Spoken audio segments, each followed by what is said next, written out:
It was a blistering summer afternoon at the Monroe Manufacturing plant, just outside of Bakersfield, California. Dust swirled across the factory's sprawling yard, where forklifts groaned under the weight of crates and sparks danced off welding lines. Inside, the floor buzzed with activity, except for one glaring problem. The main hydraulic compressor, the beating heart of the assembly line, had stalled. Dead.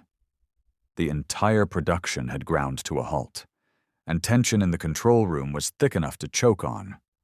"We're losing $30,000 an hour," barked Jason Reed, the CEO of Monroe Manufacturing. Tall, sharp-jawed, dressed in a crisp navy suit that looked entirely out of place in a steel factory, Jason wasn't used to being told no, especially not by machines. He stood with his arms crossed, glaring at the digital dashboard. "Where the hell is maintenance?" "They've been trying for an hour," his VP mumbled nervously, sweat dripping down the side of his temple. "They can't figure it out. None of the diagnostics are making sense." Jason spun, his voice rising. "Then get someone who can figure it out, now." That's when a voice interrupted from behind. "I can take a look if you want, sir." The words came quietly. Steady, but firm enough to carry across the room. Jason turned. Standing in the doorway, in grease-streaked overalls and worn-out boots, was a lanky teenager. Couldn't have been older than 19. A patch on his shirt read, "Liam." Jason blinked. "You're the intern, right? Logistics or something?" "Yes, sir. I've been shadowing and shipping," Liam replied, wiping his hands on a rag. "But I grew up around equipment like this. Farm equipment. I might be able to help." The room fell awkwardly silent. Jason scoffed under his breath. "You grew up fixing tractors. This is a $1 million machine designed by engineers with PhDs. Liam didn't flinch. "Yes, sir. But a lot of principles are the same. Sensors, pressure valves, intake timing. If I could just take a look." "Enough," Jason cut in. "We're not handing a broken high-tech machine to a farm boy for a science experiment." Some of the engineers smirked. A few looked away uncomfortably. Liam simply nodded and turned to leave. But just before he reached the door, a grizzled voice called out from behind a stack of parts near the workshop window. "Let the boy try." It was George Mitchell, the factory's oldest technician, respected, grumpy, and known to hate everyone equally. He hadn't spoken all day. Jason raised an eyebrow. "You vouching for him, George?" "I'm saying your PhDs haven't fixed it in an hour. Give the boy 10 minutes. If he breaks it worse, I'll take the blame." Jason stared long and hard at both of them. Finally, he stepped aside. "Fine. You've got 10. You break it, you're out of this program, understand?" Liam nodded, already moving toward the machine. He climbed inside the housing unit like someone who belonged there. Calm. Focused. The control panel was still blinking in error mode, but he ignored the software entirely. Instead, he ran his hands along the intake shaft, opened a few manual hatches, and examined the pressure gauges like he'd done it 1,000 times. People gathered behind him, whispering. The VP checked his watch. Jason crossed his arms tighter. 3 minutes, he muttered. Then something clicked. Literally. There was a thunk, followed by a long hiss of air decompressing from the hydraulic seal. Liam adjusted a latch, flipped a safety switch, and hit the manual reboot lever. The machine sputtered once, then again, and then it roared back to life. The conveyor belt shuddered forward. Sparks flew. The line began moving again. The entire room froze in disbelief. Liam climbed out, wiping his hands. The intake valve was clogged with a blend of lubricant and dust, probably from the ventilation fans near Bay 4. It mimicked a software failure. I just cleared the gunk and flushed the buildup manually. Jason stared at him, and for once, had no words. "Thank you, sir," Liam added politely, nodding toward the CEO before heading back towards the shipping area. He was almost out of earshot when George muttered just loud enough for Jason to hear. "You ever ask who that boy's father is?" Jason turned. "Number Y." George's lips curled into a half smile. "Maybe you should, before you look down on him again." Jason frowned. "Is this some small-town respect thing? I'm not in the habit of—" "He's Elijah Callahan's son, Silence." Jason stiffened. His mind searched the name, and when it hit him, his face went pale. Elijah Callahan. A name he hadn't heard in nearly 20 years. A mechanical genius. The man who invented the original hydraulic tech Monroe's machines still used, before being pushed out in a hostile buyout by Jason's own father. "He's that Callahan's kid." George nodded. "Came here under a different last name. Didn't want special treatment. Just wanted to work. Earn it himself." Jason stared after the young man disappearing into the warehouse. His world suddenly turned upside down, and for the first time in years, he felt something strange coil in his gut. Shame. The factory returned to full operation within the hour, but Jason Reed's mind hadn't rejoined the flow. He stood in his office, staring out the high window that overlooked the warehouse floor.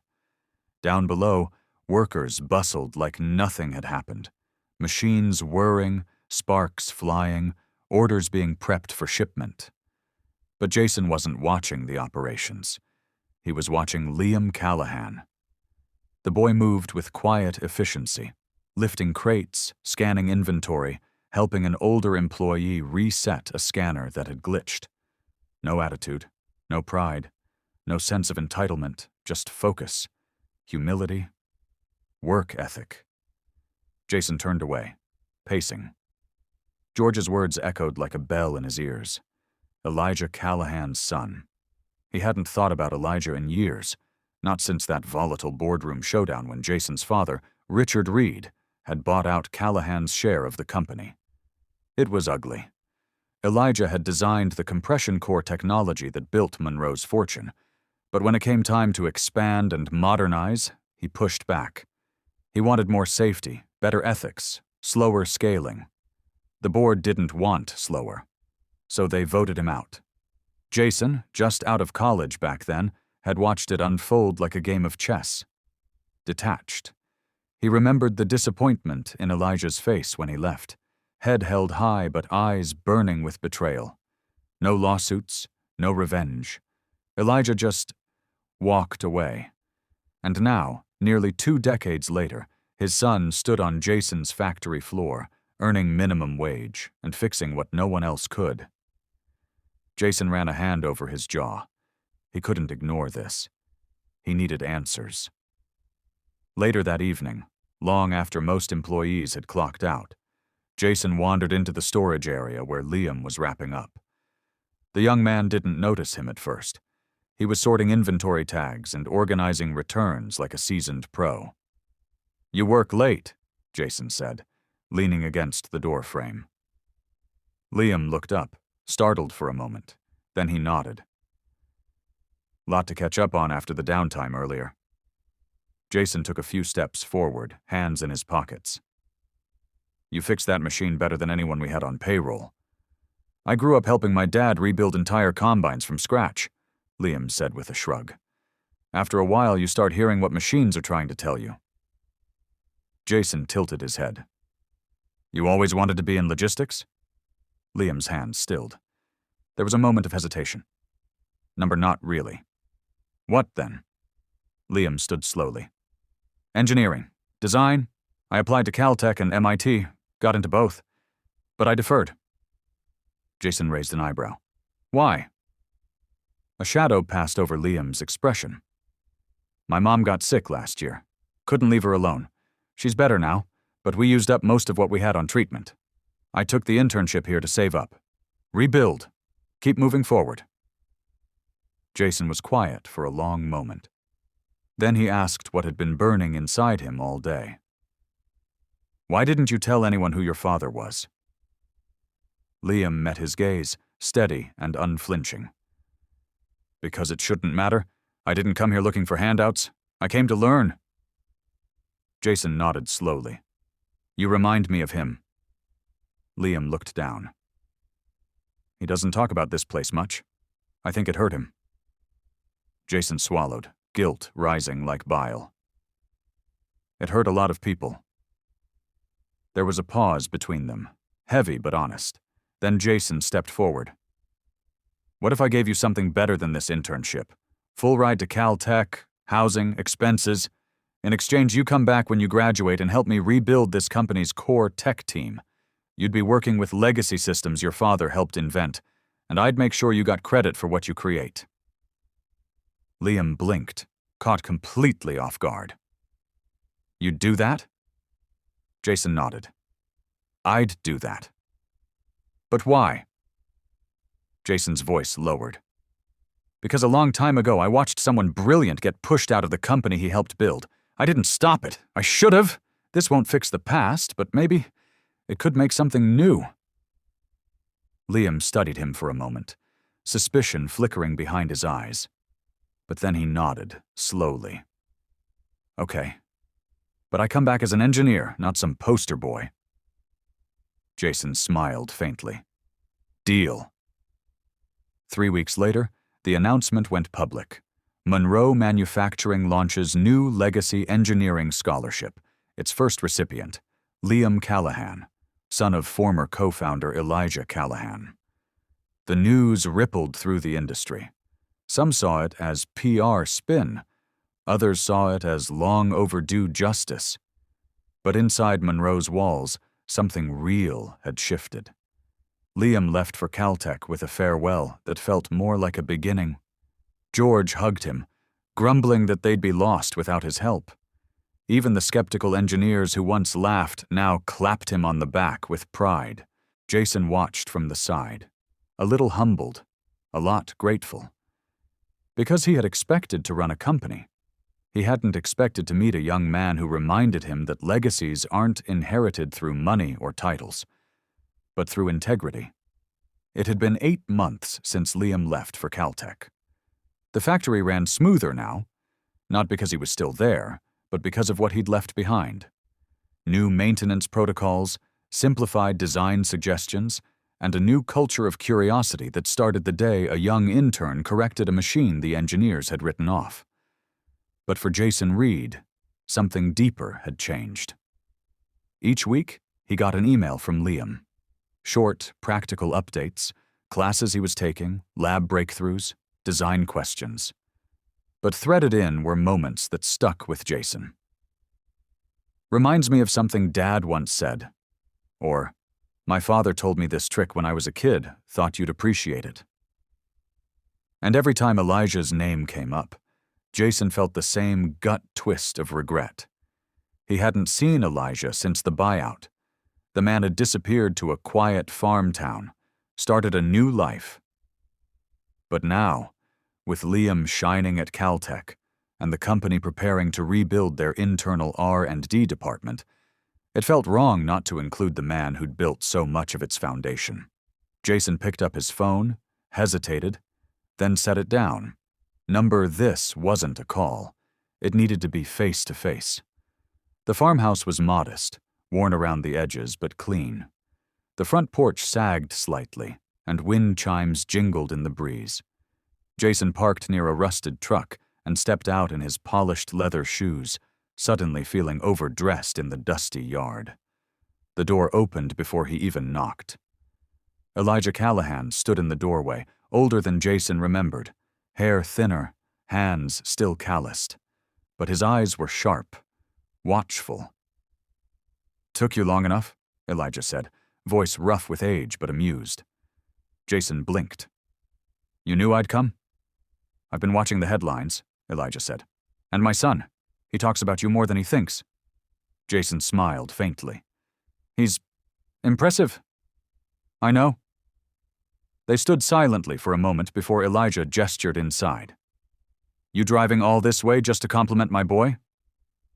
"No," Jason said, following him in. I came because I want you to come back. Elijah raised an eyebrow. Come back? To Monroe. To the Innovation Board, as a senior advisor. No titles, no politics. Just your ideas, your experience. We're rebuilding the tech side. Your son will eventually lead it.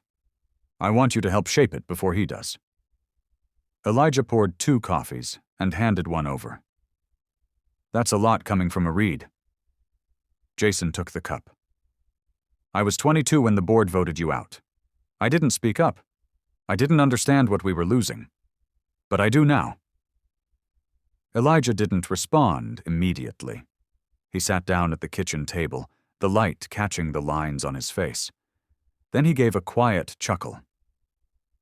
You think guilt gets you redemption? No, Jason said, but maybe building something better does. Elijah sipped his coffee. You know, when Liam said he got that internship, I didn't tell him to hide his name. He decided that on his own. Jason leaned forward. He didn't want favors. He didn't want your pity, Elijah corrected. My son grew up watching me fix tractors that should have been scrap metal.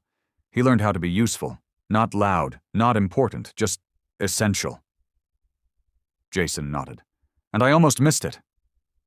Elijah studied him. You're not your father, Jason, and Monroe could use that. But if I come back, it's on my terms. I won't smile at investors or pretend the past didn't happen. I don't want you to, Jason said. I want the truth. I want you to say the hard things, to teach Liam to say them, too. That made Elijah smile, a rare and weathered thing.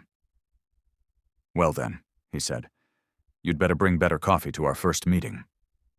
By the time Elijah returned to Monroe headquarters, word had already spread. The old engineer, the original architect, the man who refused to play politics. Some were skeptical, others were relieved. But when he walked into that R&D department, gray hair, denim shirt, boots still dusty from the farm, the room fell respectfully silent. And Liam, flown in for winter break, stood beside his father like a mirror of the man Elijah used to be. Hungry, talented, principled. Their first joint presentation shook the room. Elijah unveiled a simplified prototype for machine diagnostics based on tactile pressure feedback, a design he had started years ago but abandoned after his exit. Liam had quietly improved it using real-time sensor calibration. Together, they presented it not as innovation, but as restoration.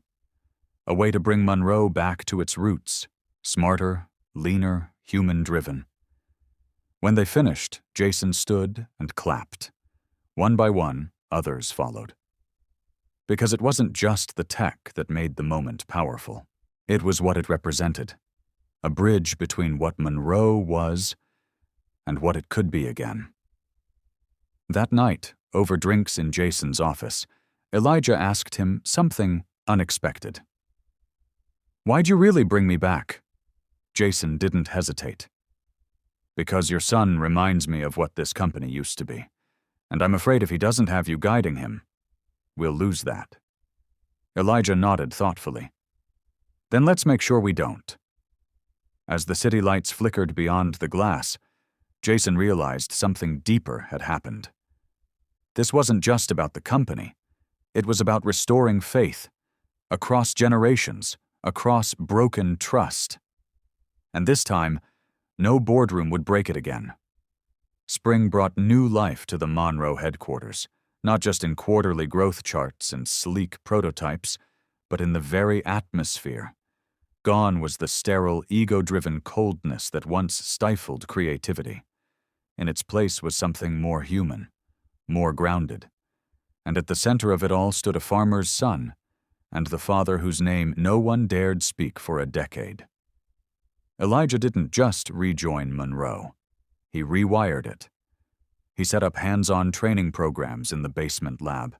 He started shadow days, where interns worked elbow to elbow with executives, learning not just what was done, but why. And he never allowed anyone to call him Sir, just Elijah. Or, if you were Liam, Dad. It wasn't flashy. It wasn't fast. But it worked. Because Elijah didn't come back to collect applause. He came back to break the cycle. And he did. 1 year after Liam first walked into the Monroe factory as an anonymous intern, the company held its first ever Blueprint Summit, an annual think tank where designers, engineers, and field workers gathered to showcase ideas, question processes, and collaborate like equals. Jason Reed opened the event with a few brief words, then stepped aside. Liam stood at the front of the stage, holding a small metal tool in his hand. No bigger than a wrench, yet brilliant in its simplicity. "This," he said, "was the first tool my father designed. He made it to stop a leak on a combine back home. Simple, durable, built to last." He held it up. "We build things here at Monroe, machines, systems, technology, but my father taught me that we're not just building for function, we're building for people, for legacy. And legacy doesn't care about profit margins. Legacy asks one thing: will this still matter when I'm gone?" Silence, then applause, roaring, sustained, not for the tool, not even for the speech, but for what it represented. That night, as the summit wound down and most of the attendees filtered out, Jason, Elijah, and Liam stood on the rooftop terrace overlooking the city. The wind was soft, the sky clear. Jason raised a glass. "To the men who fixed what we didn't even know was broken." Elijah snorted. "You sound like a brochure." But he clinked glasses anyway. Liam looked between them. "I want to take the R&D lead after graduation." Jason blinked. "You're sure?" "Yeah," Liam said. "But only if Dad keeps his seat on the board. No votes, no politics, just perspective." Elijah gave a skeptical glance. "You're not dragging me into corporate nonsense." Liam grinned. "Already did." Jason smiled. Then it settled. The following week, Monroe Industries unveiled its new innovation wing, a hybrid workshop lab named the Callahan Center for Applied Engineering, a quiet nod to the man who'd once been written off as just an engineer. There was no ribbon-cutting ceremony, no press release. Elijah wouldn't allow it. But employees noticed the plaque near the entrance. It read, "For the ones who work in silence and change everything." Years later, when Elijah finally retired for good, Monroe wasn't just thriving. It was different, better, more honest. And Liam?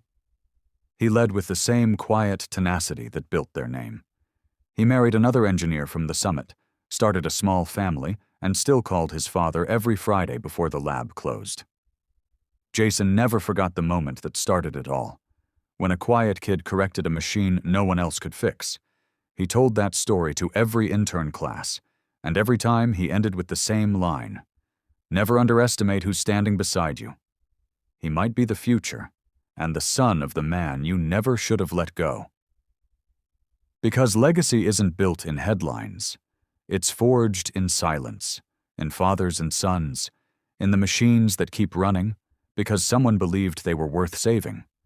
If this story moved you, share it with someone who still believes that hard work, humility, and second chances can build more than success. They build legacy.